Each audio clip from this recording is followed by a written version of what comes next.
নমস্কাৰ prime 24 Assam north ইষ্টৰ প্ৰত্যেকজন দৰ্শকক মই আলবিনাই স্বাগতম জনাইছোঁ। সান্ধ্য আইনক লৈ যথেষ্ট কঠোৰ হোৱা দেখিবলৈ পোৱা গৈছে শিৱসাগৰ আৰক্ষী। তাৰ মাজতে অতি ব্যতিক্ৰমী ৰূপ দেখিবলৈ পোৱা গৈছে। আজি দিখৌ দলঙৰ সমীপত ব্যস্ত হৈ থকা আৰক্ষীৰ মাজত এক মহিলা সমিতিৰ ফালৰ পৰা আৰক্ষীক পানী যোগানৰ লগতে অন্যান্য খাদ্য সামগ্ৰী বিতৰণৰ কাৰ্যসূচী হাতত লয়। এই সন্দৰ্ভত আমাৰ এক বিশেষ প্ৰতিবেদন।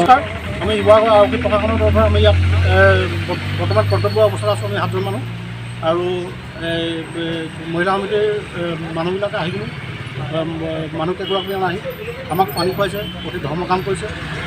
আমি বহুত ৰাতিপুৱাৰ পৰা কষ্টত আহি এবটল পানী আমাক খুৱাইছে, বহুত ডাঙৰ ধৰণৰ আমি আশীৰ্বাদ কৰিছোঁ তেওঁলোকৰ যাতে আমাকো যাতে তেওঁলোকে কোঅপাৰেটিভ কৰিছে, খুব ভাল লাগিছে।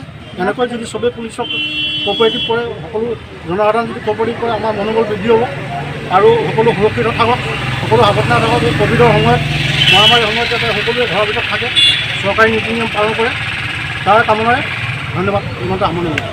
নমস্কাৰ, আমি মহিলা সংগঠনৰ পৰা আহিছোঁ। কালি আমাৰ উৎপত্তি দিৱস আছিলে। আপোনালোকে যে ইমানে সেৱা আগবঢ়াইছে তাৰ আমি অকণমান তুচ্ছ দি আপোনালোকক সেৱা আগবঢ়াইছোঁ।